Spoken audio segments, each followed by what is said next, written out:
Leçon 6 sur notre être, esprit, âme et corps.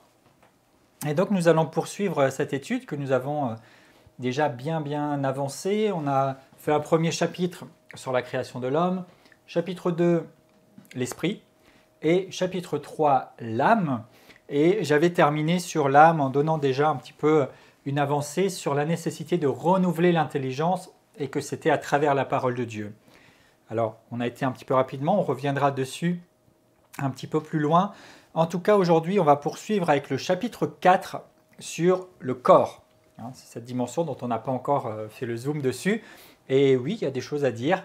Et ensuite, on passera donc au principe de croissance et de fonctionnement. Et là, on reverra ensemble comment on peut faire justement pour que notre esprit, notre âme et notre corps d'ailleurs puissent fonctionner correctement et aussi pour grandir dans cette vérité et dans ce fonctionnement de manière à vivre pleinement ce qu'il doit être vécu et ce qui nous appartient.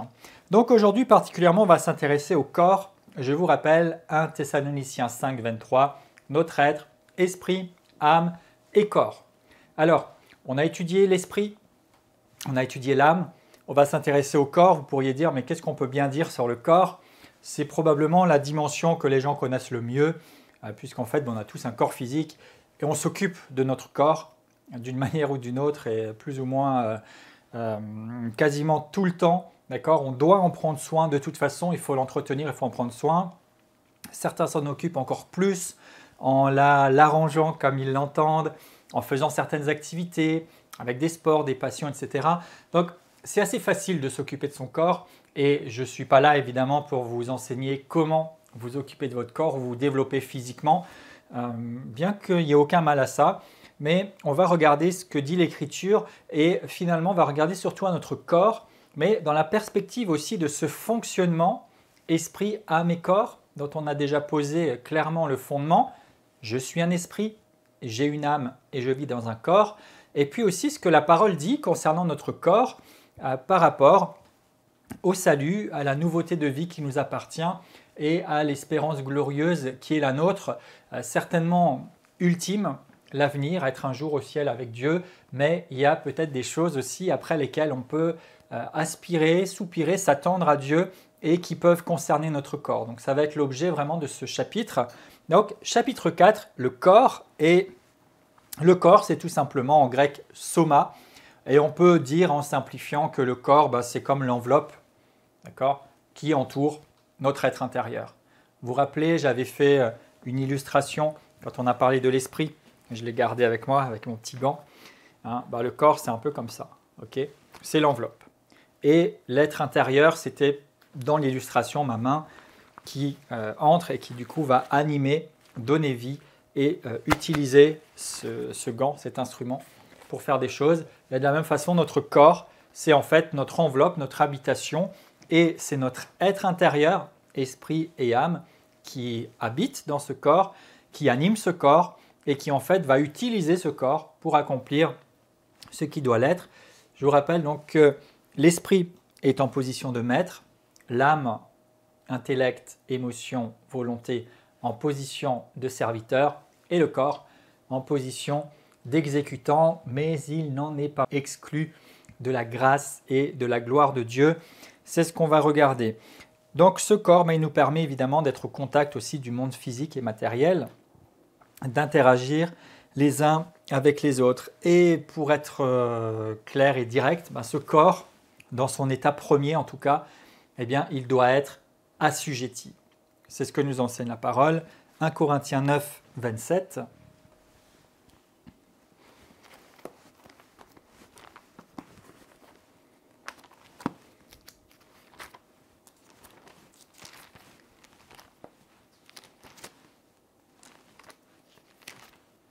Corinthiens 9, 27.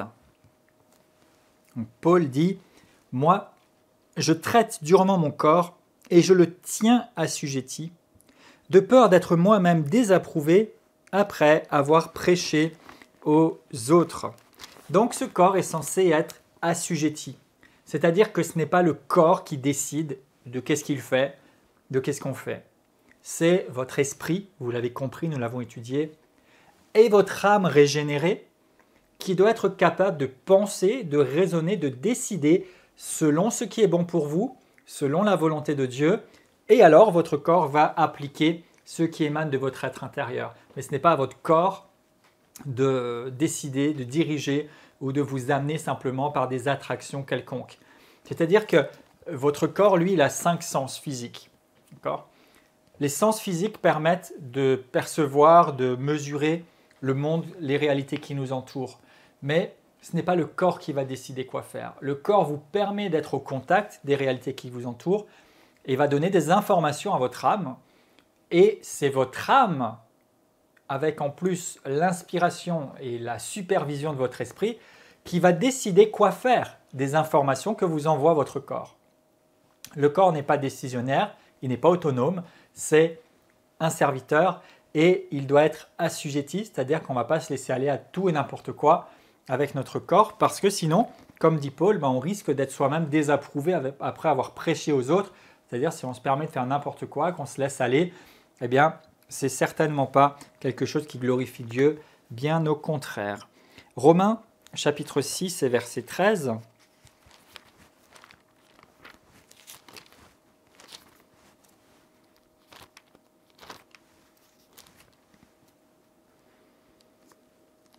Ne livrez pas vos membres au péché, comme des instruments d'iniquité, mais donnez-vous vous-même à Dieu, comme étant vivants de mort que vous étiez, et offrez à Dieu vos membres comme des instruments de justice. Donc en fait, notre corps, c'est quelque chose que nous ne devons pas laisser aller à n'importe quoi, mais que la parole nous exhorte à offrir à Dieu comme des instruments de justice. Finalement, que notre corps puisse être utilisé pour la justice de Dieu, pour ce qui est bon, pour ce qui est droit, pour ce qui est excellent et pour révéler la justice, la grandeur, la puissance de Dieu. Et regardons encore Romains 12 au verset 1 qui nous dit « Je vous exhorte, frères, c'est bon pour les sœurs aussi, par les compassions de Dieu, à offrir vos corps comme un sacrifice vivant, saint, agréable à Dieu, ce qui sera de votre part un culte raisonnable. » Donc notre corps, en fait, doit lui aussi participer à rendre honneur, puissance, honneur à Dieu et à révéler Dieu.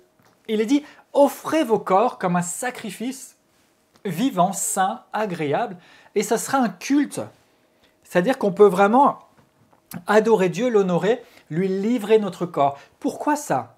Parce qu'en fait, le vrai culte, c'est de se présenter devant Dieu avec notre être entier. Je vous rappelle, nous pouvons l'adorer en esprit, nous le louons souvent avec notre âme, et notre corps doit lui aussi participer et être livré à Dieu pour servir à des actes de justice, et livré à Dieu en culte raisonnable. Pourquoi? Parce qu'en fait, nous le lui offrons comme un sacrifice, comme nous lui offririons une offrande. Et Dieu va pouvoir, à ce moment-là, agir aussi, opérer, et notre corps va pouvoir être mis à disposition des intérêts de Dieu et à disposition du plan divin pour notre corps aussi en tant que personne. Et c'est là qu'on va rentrer maintenant dans des choses vraiment que je veux vous partager et que je voudrais vous communiquer. Notre corps, lui aussi, est concerné par le salut. Notre corps est concerné par le salut. Regardez, il est dit dans 2 Corinthiens 3, 18, un passage que vous connaissez peut-être, que le Seigneur agit sur nous, et y compris sur notre corps, à certains moments. 2 Corinthiens 3, 18.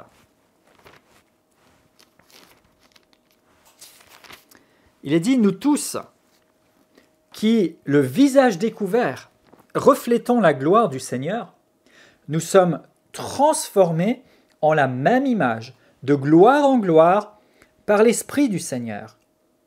Ou bien on peut dire aussi, nous sommes métamorphosés, c'est-à-dire le corps va changer de nature, comment? De gloire en gloire. Donc on vient de voir que notre corps doit être offert au Seigneur comme un culte raisonnable. Un culte, c'est une adoration. nous avions vu que nous adorons Dieu avec notre esprit, à travers notre esprit, parce que Dieu est esprit.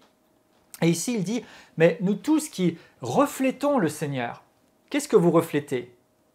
Vous reflétez ce que vous regardez. D'accord? Le miroir va donner le reflet de ce qu'il regarde.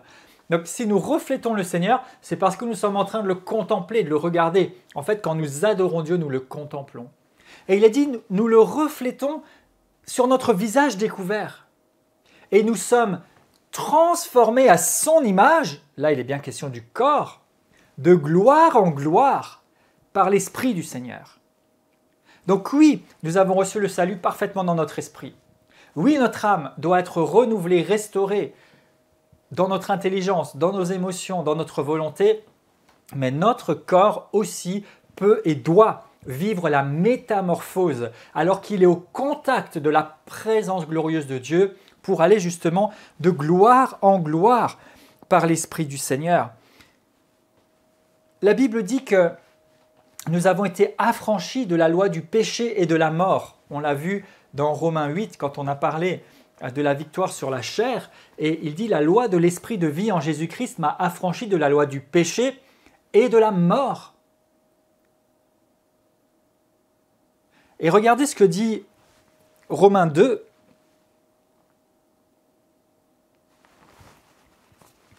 À ce sujet.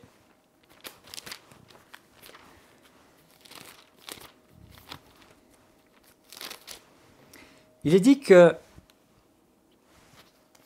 Dieu réserve la vie éternelle, verset 7, pardon. Romains 2, 7, il réserve la vie éternelle à ceux qui, par la persévérance à bien faire, ou bien à ceux qui continuent de faire la bonne chose, cherchent l'honneur, la gloire et l'immortalité. Et on voit ici que oui, c'est vrai, la Bible parle de la mort physique et on lit parfois des passages et on généralise en disant, en fait, notre corps, il va mourir et notre esprit et notre âme vont aller au ciel. Oui, mais il y a d'autres perspectives. Il y a d'autres perspectives. Ici, il dit que Dieu réserve la vie éternelle à ceux qui recherchent l'honneur, la gloire et l'immortalité. Ceux qui cherchent à honorer Dieu, ceux qui recherchent la gloire de Dieu, la manifestation de la présence agissante de la nature même de Dieu et l'immortalité. Ce qui veut dire qu'à un moment donné, et on a lu Romains 8, qu'il nous a affranchis de la loi du péché et de la mort. Et Jésus lui-même a triomphé de la mort. Il dit « Ô mort, où est ton pouvoir, où est ton aiguillon ?» Donc si nous sommes affranchis de ces choses-là, en fait notre corps aussi peut être au bénéfice du salut, de la rédemption et peut vivre des choses différentes. Et cela va passer par cette métamorphose dont on vient de parler dans 2 Corinthiens 3, 18 notamment. Et Jésus en donne un exemple flagrant parce que lorsqu'il est ressuscité, il est ressuscité avec toujours un corps physique puisqu'il marchait sur la terre, il était avec les disciples sur le chemin d'Emmaüs, il s'est révélé à différentes personnes pendant une période et en même temps, par exemple, il est venu vers ses disciples en rentrant dans une pièce qui était fermée, porte fermée, fenêtre fermée, tout était verrouillé parce qu'ils avaient peur, mais Jésus est entré. Jésus a pu faire des choses étonnantes parce qu'il avait un corps qui était revêtu de la gloire de Dieu. D'ailleurs, même les disciples ne l'ont pas reconnu sur le chemin d'Emmaüs alors qu'ils avaient passé du temps avec lui. Ce n'est qu'après qu'ils ont dit « Mais est-ce que notre cœur ne brûlait-il pas pendant qu'il nous parlait ?» Et c'est quand il a rompu le pain qu'ils l'ont reconnu. Donc il y a quelque chose qui avait changé sur lui, mais ça restait lui-même. Mais son corps avait vécu quelque chose. Et nous pouvons rechercher à être revêtus de la gloire de Dieu. Et la Bible nous donne énormément d'exemples des manifestations de la gloire de Dieu, déjà dans l'Ancien Testament, mais aussi dans le Nouveau Testament, comme quelque chose de visible, d'évident, et qui va marquer nos corps, qui va métamorphoser notre corps pour nous permettre de vivre dans ce que le Seigneur a préparé et a en réserve pour nous. Regardons maintenant 2 Corinthiens 5. 2 Corinthiens 5.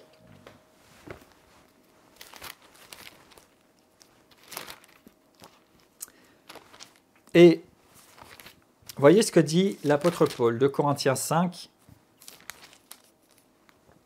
Il dit « Nous savons en effet que cette tente où nous habitons sur terre est détruite, nous avons dans le ciel un édifice qui est l'ouvrage de Dieu, une demeure éternelle qui n'a pas été faite de main d'homme. Vous voyez, il dit, si cette tente est détruite, et cette tente, il fait référence au corps, il dit, si elle est détruite, de toute façon, on a une demeure auprès de Dieu, mais il ne s'arrête pas là.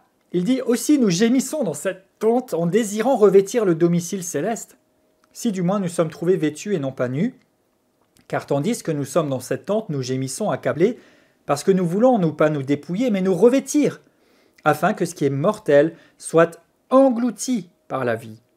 Et celui qui nous a formés pour cela, c'est Dieu, qui nous a donné les arts de l'esprit. Et vous voyez, il est en train de parler de certaines choses ici, et il dit, mais en fait, on n'a pas envie de se dépouiller de ce corps. On veut plutôt que ce qui est mortel soit englouti par la vie.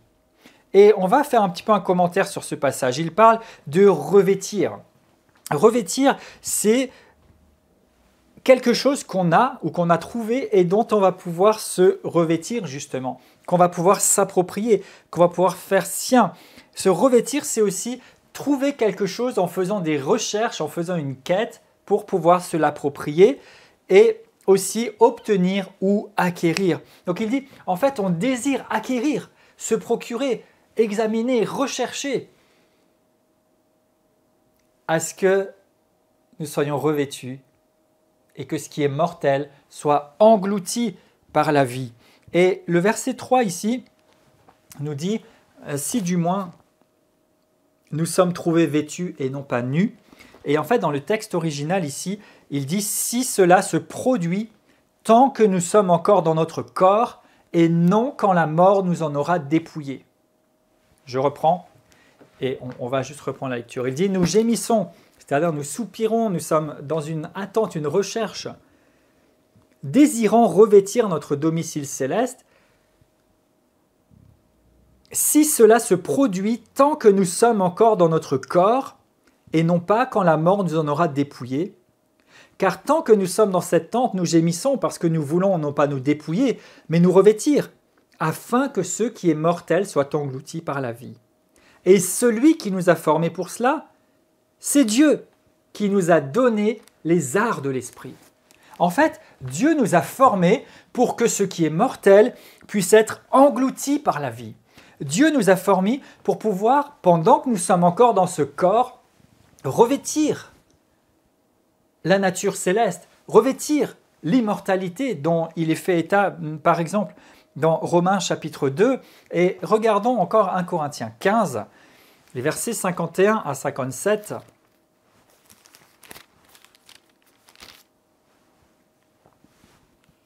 Où il est dit, voici, je vous dis un mystère. Nous ne mourrons pas tous, mais tous nous serons changés.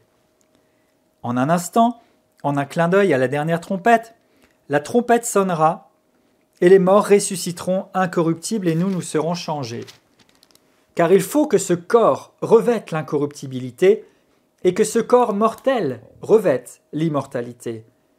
Lorsque ce corps corruptible aura revêtu l'incorruptibilité et que ce corps mortel aura revêtu l'immortalité, alors s'accomplira la parole qui est écrite, la mort a été engloutie dans la victoire. Ô mort, où est ta victoire? Ô mort, où est ton aiguillon? L'aiguillon de la mort, c'est le péché, et la puissance du péché, c'est la loi. Mais grâce soit rendue à Dieu, qui nous donne la victoire par notre Seigneur Jésus-Christ. Et ici, vous pourriez me dire, mais attends, tu parles de quoi? Là, c'est la résurrection, c'est quand le Seigneur reviendra. Mais regardez une chose. Il est dit, verset 51, « Je vous dis un mystère, nous ne mourrons pas tous, mais tous nous serons changés. » Et c'est un petit peu la question, finalement, la seule question, c'est quand est-ce qu'on sera changé? En un clin d'œil, à la dernière trompette, les morts ressusciteront et nous serons changés. Alors déjà, il dit, les morts ressusciteront et nous serons changés.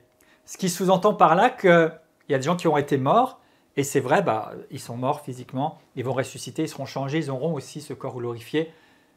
Mais il dit nous serons changés, ça veut dire nous ne sommes pas parmi les morts. Et il continue d'appuyer cette vérité juste un peu plus loin quand il dit il faut que ce corps corruptible revête l'incorruptibilité et que ce corps revête l'immortalité. Donc il n'est pas en train de dire que nécessairement on doit tous mourir et qu'un jour on va ressusciter avec un corps glorifié. Il dit, ceux qui seront morts, oui, ils vont ressusciter, glorifiés. Et ceux qui ne seront pas encore morts, ceux qui auront revêtu déjà une dimension d'immortalité, n'ont pas besoin de passer par là. Il dit, il faut que ce corps corruptible revête l'incorruptibilité. Donc, entre-temps, est-ce qu'on devrait rester, nous, dans le péché, dans la loi? La Bible dit que le salaire du péché, c'est la mort. Alors, est-ce que si j'ai été affranchi de la loi du péché et de la mort, je suis encore obligé de mourir? Alors que le salaire a été payé. Et au verset 57, il nous dit « Grâce soit rendue à Dieu qui nous donne la victoire par notre Seigneur Jésus-Christ. » Les amis, s'il nous donne la victoire, est-ce qu'on doit quand même subir la défaite, mourir, et après entrer dans la victoire? Est-ce qu'on ne peut pas entrer directement dans la victoire? Notre corps doit revêtir l'incorruptibilité. Et ce corps mortel doit revêtir l'immortalité. C'est ce que la Bible nous dit, et nous avons besoin de vivre ces choses-là parce que nous sommes un être nouveau. Nous ne sommes plus seulement une personne ancienne et limitée par tant de choses, mais nous avons été recréés, régénérés par Dieu pour pouvoir vivre pleinement à son image. Et oui, à la dernière trompette, c'est vrai, la métamorphose aura lieu pour tous les croyants et ça s'accomplira complètement, mais il y a des choses qui peuvent déjà se passer auparavant, parce qu'il dit nous ne mourrons pas tous, mais tous, et dans l'original c'est mais tous, par contre, nous serons transformés. Donc la mort n'est pas un passage obligé. Nous pouvons vivre la transformation, la métamorphose, que ce corps revête l'incorruptibilité et l'immortalité. Regardons 2 Timothée 1, à partir du verset 7. 2 Timothée 1, 7, car ce n'est pas un esprit de timidité que Dieu nous a donné. Au contraire, son esprit nous remplit de force, d'amour et de sagesse. N'aie donc point honte du témoignage à rendre à notre Seigneur, ni de moi son prisonnier, c'est Paul qui parle, mais souffre avec moi pour l'Évangile par la puissance de Dieu, remarquez, qui nous a sauvés et nous a adressé une sainte vocation, non à cause de nos œuvres, mais selon son propre dessein et selon la grâce qui nous a été donnée en Jésus-Christ avant les temps éternels, et qui a été manifestée maintenant par la venue de notre Sauveur Jésus-Christ, qui a réduit la mort à l'impuissance et a mis en évidence la vie et l'immortalité par l'Évangile. Christ, Jésus, a mis en évidence la vie et l'immortalité par l'Évangile. Donc l'Évangile, c'est une bonne nouvelle, c'est vrai pour le salut de notre être intérieur. C'est une bonne nouvelle qui renouvelle notre esprit et nous permet de vivre en communion avec Dieu. C'est une bonne nouvelle qui sauve notre âme, qui nous apporte la guérison, le salut, la délivrance dans nos émotions, dans nos pensées, dans notre intellect, dans notre volonté, oui. Mais c'est aussi une bonne nouvelle pour notre corps. Elle nous apporte la vie et l'immortalité. Elle a enlevé la mort et sa puissance. Et notre corps peut vivre la métamorphose, peut être transformé par la puissance de Dieu, de gloire en gloire, comme nous l'avons vu, jusqu'à revêtir déjà, pendant que nous sommes dans ce corps-ci, revêtir déjà l'incorruptibilité, revêtir déjà l'immortalité, parce que Jésus-Christ a voulu mettre en évidence la vie et l'immortalité pour nous. Notre corps est concerné par le salut. Donc oui, c'était mon premier point, il doit être assujetti, il ne doit pas être en position de direction et d'aller à toutes sortes de passions, justement pas. Pourquoi? Parce qu'il doit être donné à Dieu en sacrifice, pour pouvoir être utilisé par Dieu pour révéler sa gloire, sa majesté, sa puissance sur cette terre.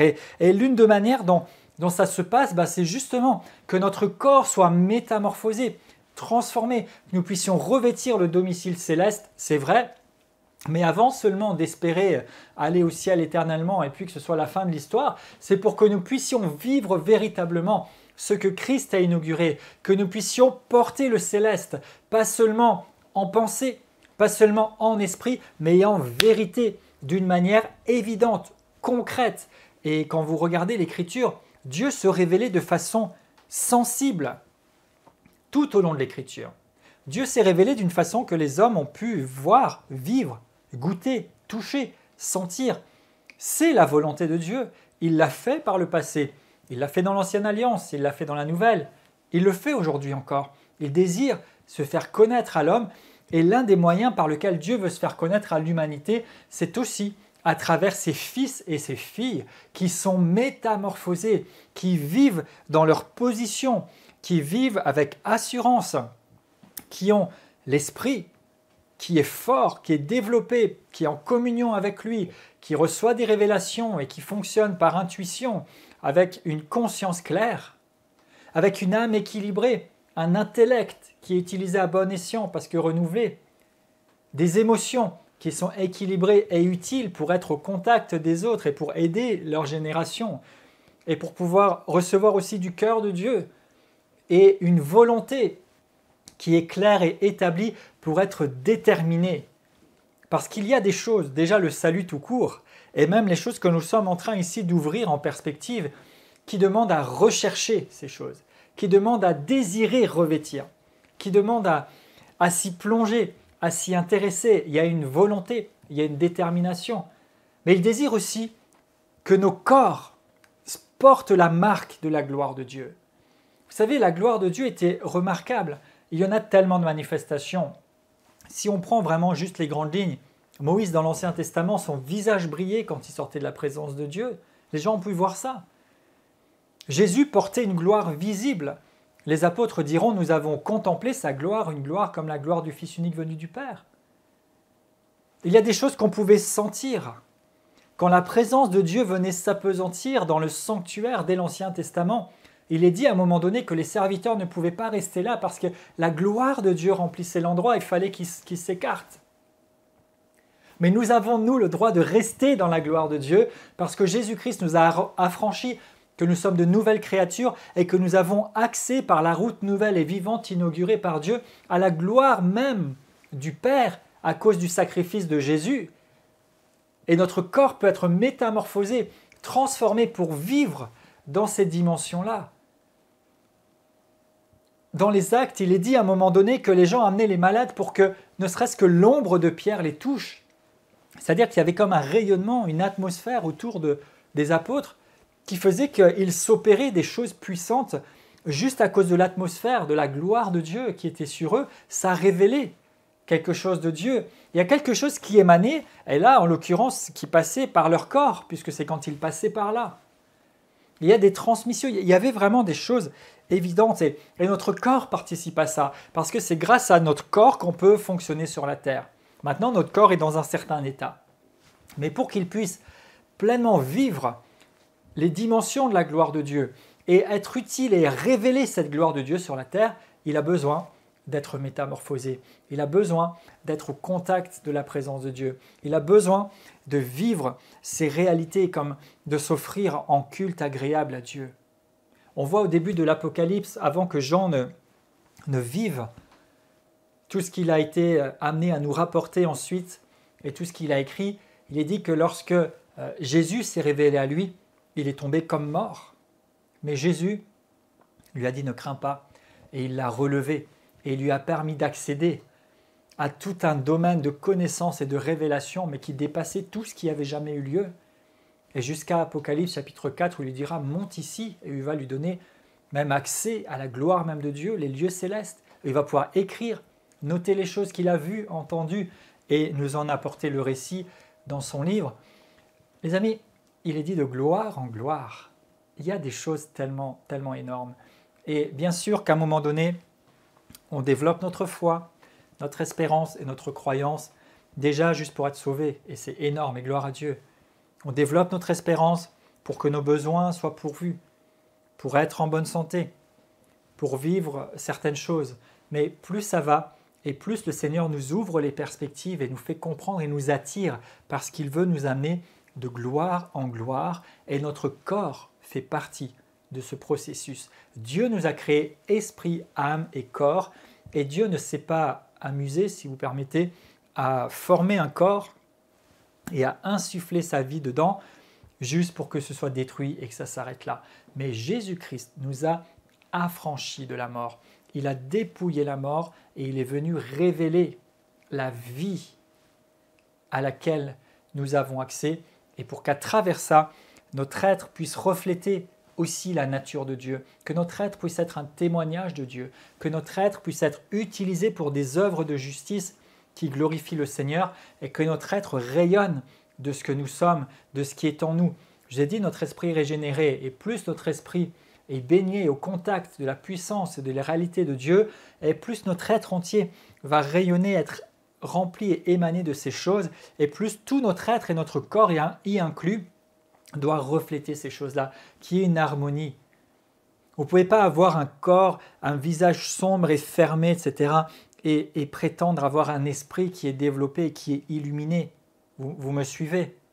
Ok? Il peut y avoir des moments où on n'est pas bien, on a de la tristesse peut-être, mais on ne peut pas imaginer ça. Hein? L'Écriture nous parle d'un arbre qui porte des bons fruits aussi. On ne peut pas dire, moi j'ai la lumière de Dieu, j'ai la vie de Christ en moi, mais je suis renfermé, sombre et ma présence est difficile à supporter par les autres. Non, à un moment donné, notre présence devient agréable pour les gens. Notre présence porte quelque chose, notre seule présence. Et quand je dis agréable, pour certains oui, pour d'autres peut-être désagréable, parce que tout le monde n'apprécie pas la présence de Dieu, mais en fait notre présence même porte quelque chose. Parce que ce que nous sommes et ce que nous avons se manifeste sur toutes les dimensions de notre être. C'est la gloire de Dieu, c'est la puissance de Dieu. Et notre corps en fait partie parce que notre corps devient à ce moment-là le véhicule qui peut faire le relais entre les cieux et la terre. Ce véhicule qui peut faire le relais et manifester la puissance de Dieu. Regardons Romains 8, 19.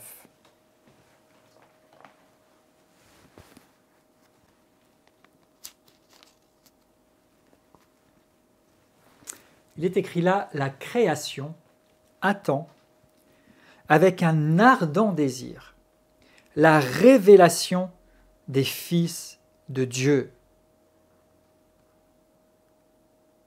Elle attend la révélation des fils de Dieu. Et ici, révélation, ça veut dire manifestation, l'évidence.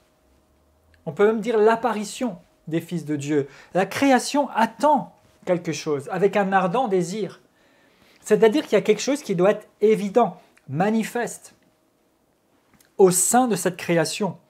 Il y a quelque chose qui doit se manifester et il y a une manifestation, il y a une apparence. Et ça, c'est vraiment quelque chose qui est évident ici. Et regardez encore Romains chapitre 8, on est toujours là, et on va prendre le verset 29. Car ceux qu'il a connus d'avance, il les a aussi prédestinés à être semblables à l'image de son Fils, afin que son Fils soit le premier-né de beaucoup de frères. Et ceux qu'il a prédestinés, il les a aussi appelés. Et ceux qu'il a appelés, il les a aussi justifiés. Et ceux qu'il a justifiés, il les a aussi glorifiés. Que dirons-nous donc à l'égard de ces choses? Si Dieu est pour nous, qui sera contre nous? Lui qui n'a pas épargné son propre Fils, mais qui l'a livré pour nous tous, comment ne nous donnera-t-il pas aussi toutes choses avec lui? Mais remarquez ça, Dieu nous a connus d'avance. Il nous a prédestinés. Il nous a appelés. Il nous a justifiés. Il nous a glorifiés. Et Jésus de faire cette prière dans Jean chapitre 17, qu'on appelle souvent la prière sacerdotale, où Jésus va prier pour ses disciples, et d'ailleurs ceux qui suivront aussi. Et Jésus de prier dans cette prière, il dira, verset 6, « J'ai fait connaître ton nom aux hommes que tu m'as donnés du milieu du monde. Ils étaient à toi, tu me les as donnés, Ils ont gardé ta parole. Maintenant, ils savent que tout ce que tu m'as donné vient de toi. Je leur ai donné les paroles que tu m'as données et ils les ont reçues. Ils ont connu que je suis venu de toi et ils ont cru que tu m'as envoyé. C'est pour eux que je prie. Je ne prie pas pour le monde, mais pour ceux que tu m'as donnés, parce qu'ils sont à toi. Ce qui est à moi est à toi, et ce qui est à toi est à moi, et je suis glorifié en eux. Je ne suis plus dans le monde, mais ils sont dans le monde. Et je vais vers toi, Père Saint, garde-les en ton nom que tu m'as donné, afin qu'ils soient un comme nous. Et maintenant, je leur ai donné ta parole, verset 14, et le monde les a haïs parce qu'ils ne sont pas du monde comme moi, je ne suis pas du monde. Je ne te prie pas de les ôter du monde, mais de les préserver du malin. Ils ne sont pas du monde, comme moi. Je ne suis pas du monde, mais sanctifie-les par ta vérité, car ta parole est la vérité. Et comme tu m'as envoyé dans le monde, je les ai aussi envoyés dans ce monde. Ce n'est pas pour eux seulement, verset 20, que je prie, mais encore pour ceux qui croiront en moi par leur parole. Et là, il est question de nous, parce que nous avons cru en Dieu, par extension, à travers la parole des disciples, afin qu'ils soient un, comme toi, Père, tu es en moi, et comme je suis en toi, qu'ils soient un en nous, que le monde croit que tu m'as envoyé. Verset 22, je leur ai donné la gloire que tu m'as donnée, afin qu'ils soient un, comme nous sommes un, moi en eux et toi en moi, afin qu'ils soient parfaitement un, et que le monde connaisse que tu m'as envoyé, et que tu les as aimés comme tu m'as aimé. Et Père, je veux que là où je suis, ce que tu m'as donné soit aussi avec moi, afin qu'ils voient ma gloire, la gloire que tu m'as donnée, parce que tu m'as aimé avant la fondation du monde. Mais remarquez ici, Jésus prie et il dit que tous ceux qui croient puissent vivre. Et je leur ai donné ta gloire. Il nous a donné sa gloire pour que c'est vrai, nous puissions être un, pour que nous puissions être dans le Père comme il est lui-même, et que nous puissions révéler cette gloire. Jésus a révélé la gloire, la présence manifeste de Dieu dans sa vie terrestre à travers, c'est vrai, des miracles et tant de choses qu'il a faites, mais simplement sa présence, simplement une atmosphère, une puissance, une action, et simplement il reflétait quelque chose qui fait que les gens étaient attirés vers lui, qui fait que les gens étaient touchés. Et il a utilisé un corps pour se révéler avec un corps qui était revêtu de la gloire de Dieu. Dieu nous a donné un corps.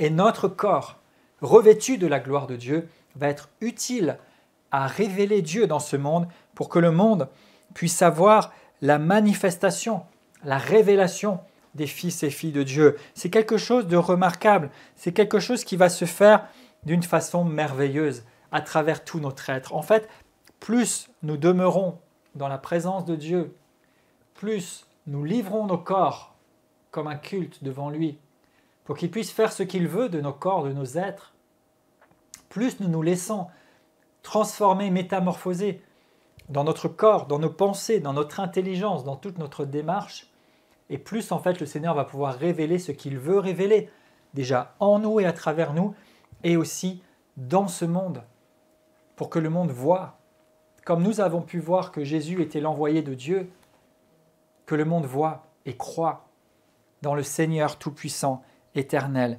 Il y a des choses tellement merveilleuses et bien sûr il y a beaucoup de passages qu'on pourrait utiliser, mais ce n'est pas le cœur du sujet ici, pour montrer comment la présence de Dieu et la gloire de Dieu agit et se voit sur le corps de Jésus, le corps des disciples, mais simplement pour ce chapitre sur le corps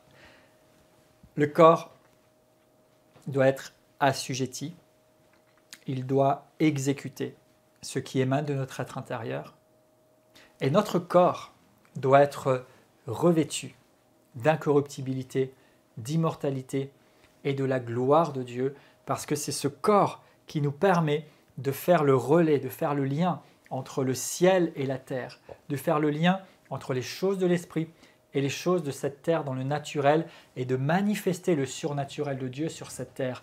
Nous sommes une créature toute particulière dans cette création et aux yeux de Dieu. Il nous a créé esprit pour être en communion avec lui, pour pouvoir le connaître, pour pouvoir recevoir les révélations. Il nous a créé âme pour que nous ayons une personnalité.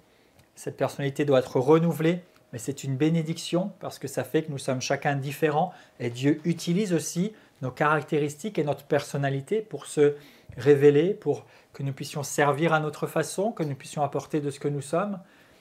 Et Dieu nous a fait un corps, mais non pas seulement pour que ce corps disparaisse, mais ce corps, dans l'état où il est, peut et devrait vivre la métamorphose et le plein salut qui nous appartient, de telle sorte que la gloire de Dieu soit révélée sur la terre à travers ce que nous sommes. Dans Éphésiens chapitre 1, verset 10, il est écrit que Dieu a voulu accomplir son projet, son dessein, de réunir toutes choses en Christ, celles qui sont dans les cieux et celles qui sont sur la terre.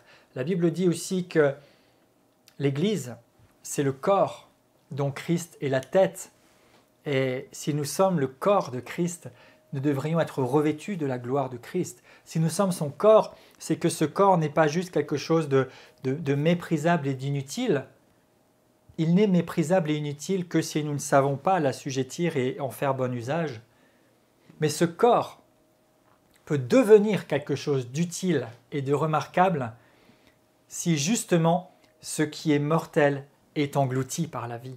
Si justement ce qui est corruptible, ce qui est méprisable, ce qui est faiblesse, ce qui est destruction peut être enveloppé, revêtu et remplacé par l'incorruptibilité, par ce qui vient de Dieu, par sa nature.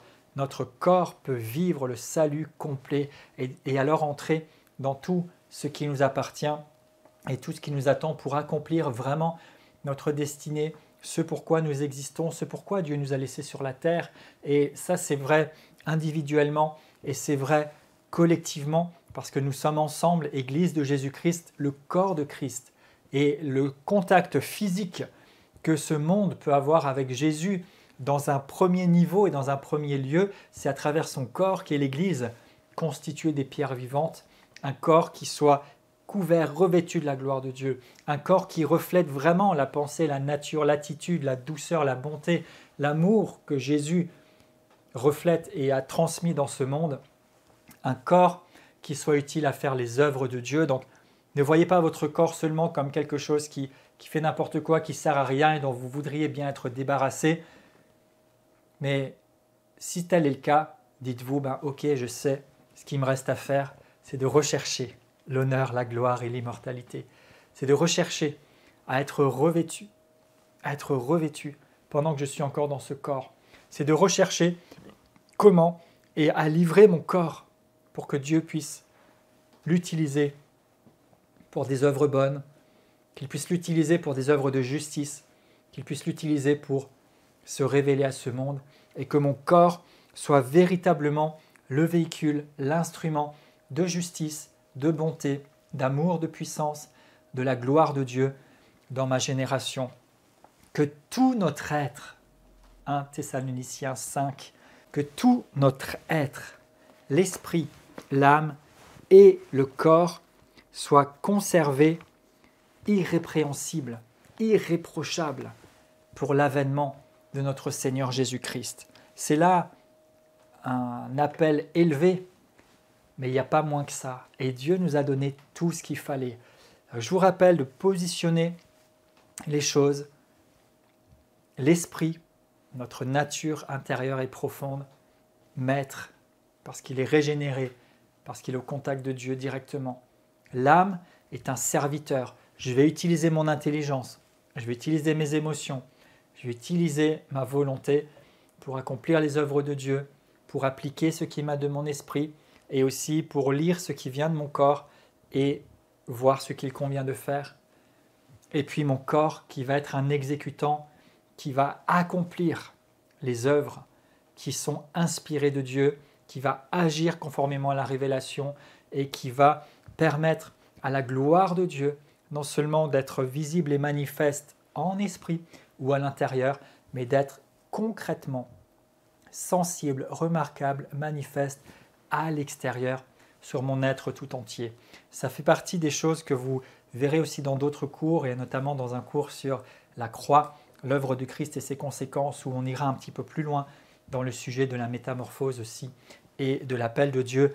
Mais d'ores et déjà, commencer à croire, élever le niveau de foi. Vous savez, on peut rester là où on est et dire c'est bon, je suis sauvé, j'irai au ciel, mais on peut aussi, comme Paul nous y exhorte dans ses épîtres, rechercher des choses plus grandes, plus élevées pour être ces instruments que Dieu va utiliser et le voir révéler. Donc votre être, esprit, âme et corps, voici pour le corps, oui c'est juste une habitation temporaire, c'est juste une tente, mais ça c'est dans son état premier. Mais cette habitation temporaire, cette tente qui avait été marquée par la mort, peut maintenant vivre au bénéfice de la victoire complète de Jésus-Christ qui a mis en évidence la vie et l'immortalité, qui met en évidence la gloire de Dieu et qui fait de nous des instruments de justice et de révélation dans notre génération. Voilà pour ce chapitre. On se retrouve à la prochaine leçon pour aborder ensemble les principes de croissance.